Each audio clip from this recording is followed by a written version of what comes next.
Good morning, everyone, and a warm welcome to all our distinguished guests, partners, and esteemed colleagues. It is an honor to be with you right now at the Asia CEO Forum Economic Briefing. I am Rosemarie Rafael, Chairperson of Airspeed Group of Companies that I founded 39 years ago. 39 years ago. And we started with 6 people at the time when the economy of the Philippines wasn't really that great, because that was the time when Ninoy Aquino was assassinated.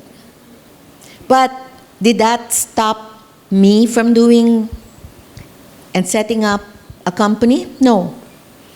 Because I have faith. I believe that whatever we do, as long as it's built on trust, will prosper. And so that was the history 39 years ago. And now we are 1,000 people. That time, I didn't even know where to get the salaries of the 6 people. But thank you, Lord, that I don't have to worry about that right now, even for 1,000 people. It is really exciting to be part of this event that brings together great minds, great leaders in the industry to discuss the state of the Philippine economy. In recent years, the Philippines has demonstrated remarkable resilience. Can you see me from here? Or do I need a stepper? So, adaptability, navigating through unprecedented global challenges. During COVID, it was really scary for everyone because it's a health issue. I didn't know what to expect. We didn't even know if it's going to last for 3 months, 6 months, but it lasted for more than a year. So in logistics, where our clients were retailers, we had to adapt and refocus.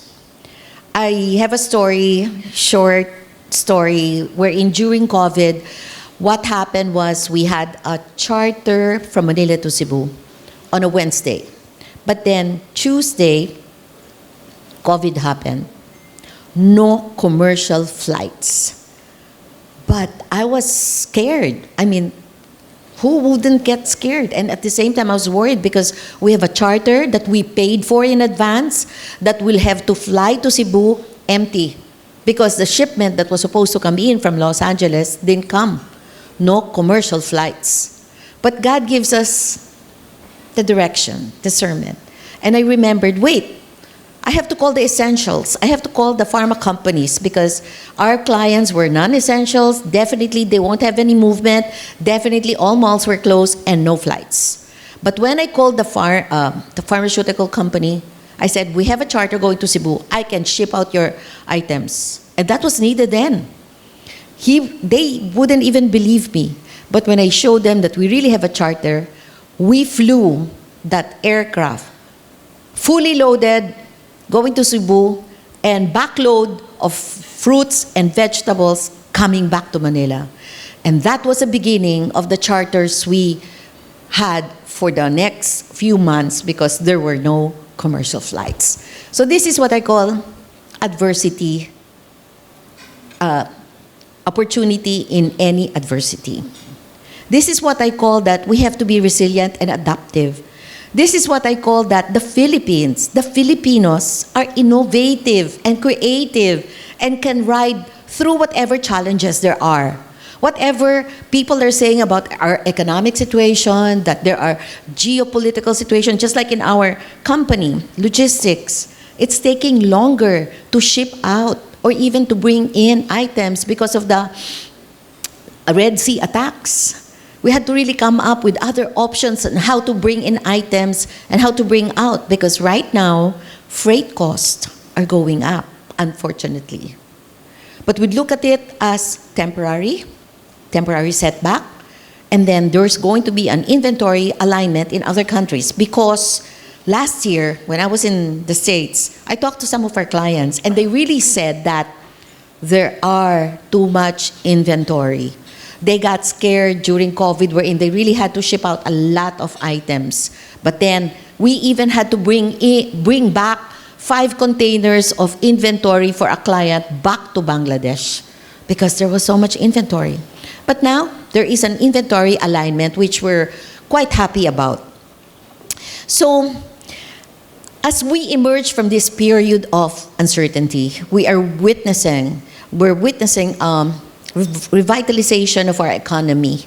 There's going to be a rise in our company and other companies in the Philippines. And this is driven by key sectors such as technology, infrastructure. I'm sure Architect Palafox will say that there are a lot of buildings coming up right now. And then tech and also pharma or healthcare. This is what's needed, right, Carmi? Pharma and healthcare. At Airspeed, we have seen firsthand how innovation in logistics can drive efficiency, reduce costs, and enhance stakeholder satisfaction. Like in our company or in logistics as a whole, every movement has a process, because if you don't put a process in it, it can add to the cost. So efficiency is the key. Having a good volume is also a key to be able to come up with a more efficient and seamless operations. At Airspeed, we also have an SME program, which I'm happy to say that we're going to launch tomorrow. We came up with apps wherein it's going to be easier for the SMEs that will last 5 minutes, that will help the SMEs. We come up with pick-up and drop-off locations that will add to the sustainability and also efficiency and convenience of the SMEs. The pick-up locations and drop-off are what we call PUDO. In essence, our journey towards becoming a more competitive and prosperous nation is there in all industries where we are at. Truly, fortune favors the Philippines. The government efforts to improve the ease of doing business, the Build Better move is there.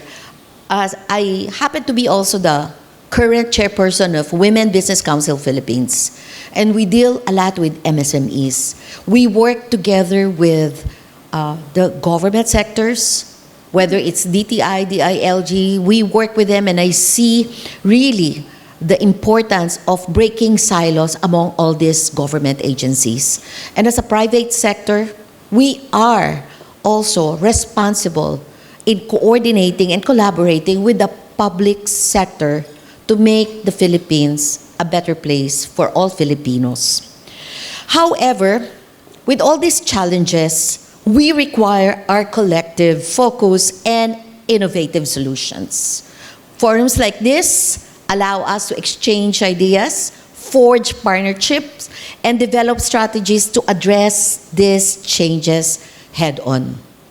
As we convene today, as I have been tasked to do the opening and welcome remarks, to segue to our business leaders in each of the industries, it is important that the strength of the economy lies in us. Together, as private sectors, collaborating with the public sector or the government.